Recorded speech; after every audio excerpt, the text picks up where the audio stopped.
గమనించవలసినటువంటి అంశం.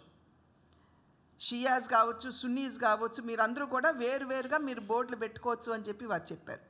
చెప్తున్నటువంటి సందర్భంలో ఇంకొక సవరణ ఏమని చేశారంటే, ఏదైనా సరే వక్ఫ్ బోర్డు కనుక ఇది వక్ఫ్కి చెందినటువంటి భూమి అని కనుక పరిగణించినట్లయితే, భూమి కావచ్చు, ఆస్తి కావచ్చు పరిగణించినట్లయితే, విదౌట్ ఎనీ క్వశ్చన్ ఇంకెవరూ దాన్ని ప్రశ్నించే అధికారం కూడా లేదు. దాన్ని వెంటనే వక్ఫ్లోకి చేర్చేసుకున్నారు. ఇప్పుడు మనం అందరం ఇక్కడ గుర్తు చేసుకోవాలి, తాజ్మహల్ కూడా సున్నీ వక్ఫ్ బోర్డు ఏదైతే ఉందో ఇది మా భూమి అని చెప్పారు. తర్వాత కోర్టుకు వెళ్ళి అక్కడ పోరాటం చేసి లీగల్గా కాదు ఇది తాజ్మహల్కి చెందిందేనని చెప్పి కోర్టు ఇచ్చినటువంటి తీర్పు.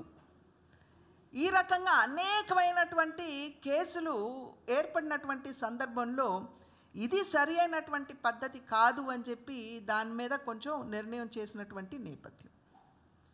ఇవాళ మన రాష్ట్రంలో చూసినట్లయితే, దేశవ్యాప్తంగా కనుక మనం చూసినట్లయితే 9.5 లక్షల ఎకరాల భూమి వక్ఫ్ బోర్డు దగ్గర ఉన్నది, వక్ఫ్ కింద ఉన్నది. 9.5 లక్షలు అంటే మన దేశంలో ఇండియన్ రైల్వేసు, ఇండియన్ డిఫెన్సు, ఆ తర్వాత అత్యధికంగా భూమి ఉన్నటువంటి సంస్థ ఏదైనా ఉన్నది అంటే అది వక్ఫే.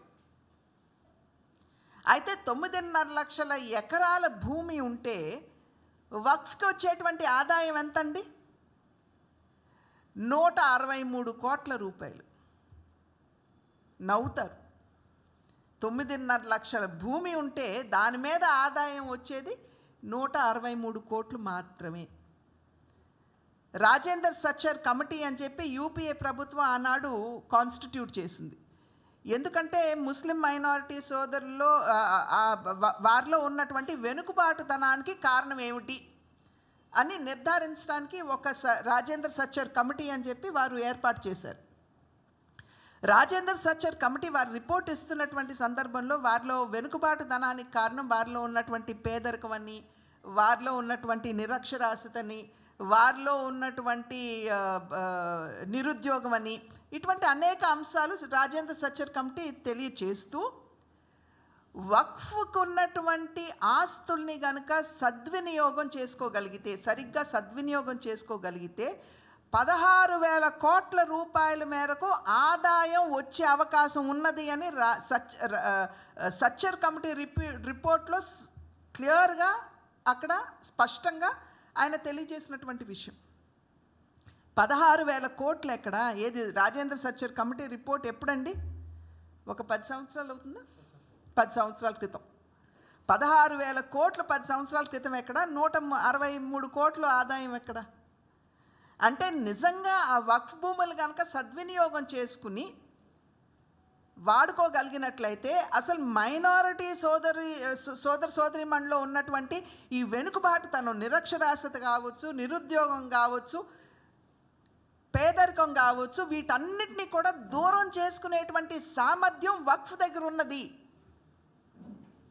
కానీ సద్వినియోగం చేసుకోవట్లా. మొన్న ఒకరు చెప్తున్నారు మాటలు, ఆ డిస్కషన్ సందర్భంలో పార్లమెంట్లో ఒక ఎంపీ సభ్యులు చెప్పారు, ఒక 7 నక్షత్రాల హోటల్కి, 7 స్టార్ హోటల్కి ఒక 10 ఎకరాల భూమిని వారు లీజుకి ఇస్తే లీజ్ ఎంతో తెలుసా మీకు? 12,000 రూపాయలు. అంటే ఎక్కడికక్కడ ప్రశ్నించేవారు లేరు కాబట్టి ఈ భూమిని స్వలాభాపేక్షకి వాడుకుంటూ ఎవరికి వాళ్ళు సర్దుకుంటున్నారు. కానీ నిజంగా ఆ వర్గంలో ఉన్నటువంటి వారి వెనుకబాటుతనాన్ని దూరం చేయడానికి సామర్థ్యంతో, సమర్థతతో పనిచేయటం లేదు, అంకిత భావంతో, నిబద్ధతతో పనిచేయటం లేదు అనేటువంటి విషయం స్పష్టంగా వచ్చిన తర్వాత ఈ సవరణ బిల్ని తీసుకురావడం జరిగింది. సవరణ కూడా ఏమిటండి? ఒకటి, మహిళలకి వక్ఫ్ బోర్డ్, నేను వక్ఫ్ అంట్లా, వక్ఫ్ బోర్డులో వారికి ప్రాతినిధ్యం లేదు. సాధారణంగా మహిళలు ఉన్నారనుకోండి, నాకు భూమి ఉంటుంది, రేపు ఏదన్నా జీవితంలో అనుకోకూడనటువంటి పరిస్థితి నాకు ఎదురైతే ఈ భూమి నీది కాదు వక్ఫ్ది అని చెప్పేసి వాళ్ళు తీసేసుకునేటువంటి అవకాశం ఉంటుంది. తీసుకుంటున్నారు కదా అని కనీసం ఆ మహిళ తన గోడు వినిపించుకునేటువంటి అవకాశం కూడా ఎక్కడా లేదు తనకి. కనుక మహిళలకి ప్రాతినిధ్యం కల్పిస్తూ 2 మహిళలు ఖచ్చితంగా బోర్డులో ఉండాలి అని చెప్పి ఇవాళ సవరణ చేయటం జరిగింది. దానికి తోడు ముస్లిం మైనారిటీలో ఉన్నటువంటి అగ్రులు ఎవరైతే ఉన్నారో వారికి ప్రాతినిధ్యం ఉన్నది, కానీ వెనుకబడినటువంటి ఉపకులాలకి దాంట్లో ప్రాతినిధ్యం లేదు. కనుక వారిలో ఉన్నటువంటి వెనుకబడినటువంటి వాళ్ళు, బోరాలు కావచ్చు, పశ్మందాలు అంటే వెనుకబడినటువంటి వారందరికీ కూడా ఇవాళ వక్ఫ్ బోర్డులో ప్రాతినిధ్యం కల్పించడం జరిగింది. ఇది తప్పెలాగవుతుంది? కనుక సమాజంలో అందరూ ఒకటే. ఇవాళ ఈక్వాలిటీ ఆర్టికల్ 14 ఏదైతే ఉటంకిస్తున్నారో దాన్ని అనుసరించే కదా ఇది చేసింది. కనుక వైలేషన్ ఎక్కడ ఉన్నది? కనుక ఇవన్నీ కూడా ముస్లిం మైనారిటీ సోదరులు వారందరికీ న్యాయం చెయ్యాలి అనేటువంటి భావన తప్పించి వారిని ఓట్ బ్యాంక్కి వాడుకోవాలి అనేటువంటి ఆలోచన భారతీయ జనతా పార్టీకి ఎప్పుడూ లేదు. ఆది నుండి కూడా వారి వెనుకబాటుతనాన్ని గుర్తించి అన్ని విధాలా కూడా వారి సహకారాన్ని కేంద్ర ప్రభుత్వం నరేంద్ర మోడీ గారి నాయకత్వంలో అందిస్తూనే వస్తుంది. కనుక ఇవాళ మీ మాధ్యమంగా రాష్ట్రంలో ఉన్నటువంటి మైనారిటీ సోదరీమణులందరికీ కూడా మేము చేస్తున్నటువంటి విజ్ఞప్తి, దయ ఉంచి ఇంతవరకు కూడా మీ జీవితాలతోటి రాజకీయ లబ్ధి కోసం చెలగాటమాడినటువంటి పార్టీలు ఉన్నాయి. ఇవాళ నిజంగా మీకు అభివృద్ధిని అందించాలి, సంక్షేమాన్ని అందించాలి అనేటువంటి విషయానికి కట్టుబడినటువంటి భారతీయ జనతా పార్టీ ఉన్నది. భారతీయ జనతా పార్టీ ఎప్పుడూ మీకు వ్యతిరేకం కాదు. మీ మంచిని, మీ సంక్షేమాన్ని ఆకాంక్షిస్తూ మిమ్మల్ని ముందుకు ఏ విధంగా తీసుకువెళ్ళాలి అని ఆలోచించేటువంటి పార్టీ.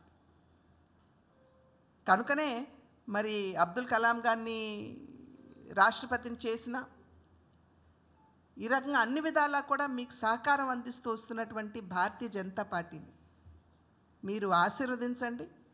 ఇప్పుడు వైఎస్ఆర్సీపీ పార్టీ ఉంది, వారు ఏం చేశారంటే లోక్సభలోనేమో మేము దీన్ని సపోర్ట్ చేయమని అన్నారు, లోక్సభలో ఈ వక్ఫ్ బిల్లు సవరణకి మేము ఒప్పుకోమని అన్నారు. కానీ రాజ్యసభలో ఏం చేశారండి, విప్ ఇచ్చి అందరినీ కూర్చోబెట్టి ఈ బిల్లుని సమర్థించారు. ద్వంద్వ వైఖరి.